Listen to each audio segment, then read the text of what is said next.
نحمده ونصلي على رسوله الكريم اما بعد فاعوذ بالله من الشيطان الرجيم بسم الله الرحمن الرحيم عن انس رضي الله تعالى عنه قال قال رسول الله صلى الله عليه وسلم من عال جاريتين حتى تبلغ جاء يوم القيامة انا وهو هكذا وضم اصابعه۔ حضرت انس رضی اللہ تعالی عنہ سے روایت ہے کہ رسول اللہ صلی اللہ علیہ وآلہ وسلم نے فرمایا، جس شخص کی 2 بیٹیاں ہوں پھر وہ ان کی اچھی پرورش کرے یہاں تک کہ وہ بالغ ہو جائیں تو وہ قیامت میں میرے ساتھ اس طرح ہوگا جیسے یہ دونوں انگلیاں، یعنی قیامت کے دن میں اور وہ ایک ساتھ ہوں گے۔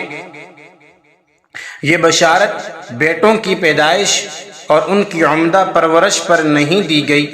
وجہ اس کی یہ ہے کہ بیٹیوں کی پیدائش پر عام طور پر لوگ غمزدہ اور افسردہ ہو جایا کرتے تھے،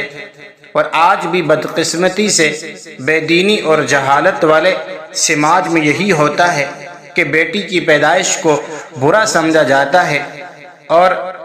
نوبت یہاں تک آ جاتی ہے کہ جب عورت 2 یا 3 بیٹیوں کو جنم دیتی ہے تو پھر شوہر اس کو یا تو طلاق دے دیتا ہے یا اس کو مارنے پر اتر آتا ہے۔ لیکن قرآن مجید نے اس سوچ کی مذمت بیان فرمائی ہے کہ وَإِذَا بُشِّرَ أَحَدُهُمْ بِمَا ضَرَبَ لِلرَّحْمَنِ مَثَلًا ظَلَّ وَجْهُهُ مُسْوَدًّا وَهُوَ كَظِيمٌ، اور ان میں سے کسی کو جب اس کی بیٹی کی ولادت کی خوشخبری دی جاتی ہے جو اس نے رحمان کی طرف منسوب کر رکھی ہے تو اس کا چہرہ سیاہ پڑ جاتا ہے اور وہ غم سے بھر جاتا ہے۔ حدیث پاک میں بھی بیٹی کی پیدائش کے بعد اس کی اچھی پرورش کی فضیلت بیان فرمائی گئی ہے۔ ایک حدیث پاک میں محض ایک بیٹی کی پیدائش اور اچھی پرورش کی فضیلت بیان کرتے ہوئے ارشاد فرمایا، عن ابن عباس رضی اللہ تعالی عنہما قال قال رسول اللہ صلی اللہ علیہ وسلم من كانت له انثى فلم يئدها ولم يهنها ولم يؤثر ولده عليها يعني الذكور ادخله اللہ الجنہ،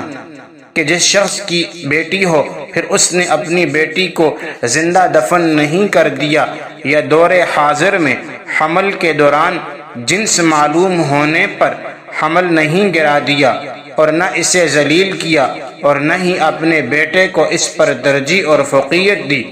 تو بیٹی کے ساتھ کیے جانے والے اس اچھے سلوک پر اللہ تعالیٰ اسے جنت میں داخل فرمائیں گے۔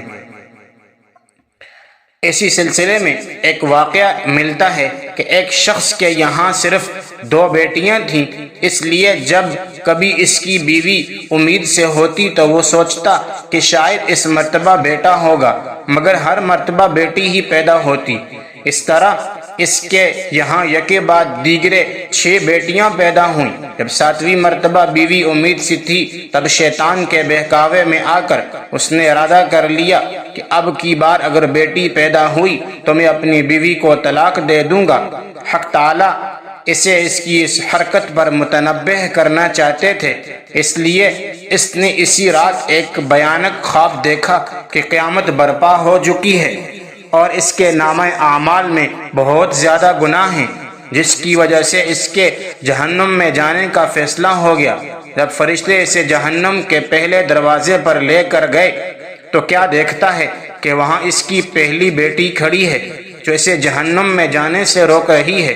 فرشتے اسے دوسرے دروازے پر لے گئے تو وہاں پر دوسری بیٹی کھڑی ہے۔ اسی طرح فرشتے اسے جس دروازے پر لے کر گئے وہاں کوئی نہ کوئی بیٹی اس کی رکاوٹ بن گئی، مگر جہنم کے تو 7 دروازے ہیں، اس لیے 6 بیٹیوں والے باپ کے لیے 7واں دروازہ باقی اور خالی تھا، لہذا فرشتے اسے 7ویں دروازے پر لے کر گئے۔ اس شخص پر گھبراہٹ طاری ہو گئی، اتنا ہی انتہائی پریشانی کے عالم میں اس کی آنکھ کھل گئی، فوراً سمجھ گیا کہ یہ صرف خواب نہیں بلکہ اللہ کی طرف سے ایک تنبیہ بھی ہے۔ چنانچہ اس نے توبہ کی اور دعا کرنے لگا کہ اے اللہ مجھے اب کی بار 7ویں بھی بیٹی عطا فرمانا۔ تو اللہ رب العزت کی طرف سے یہ جو بیٹیاں ہوتی ہیں یہ اللہ رب العزت کی نعمتیں ہوتی ہیں،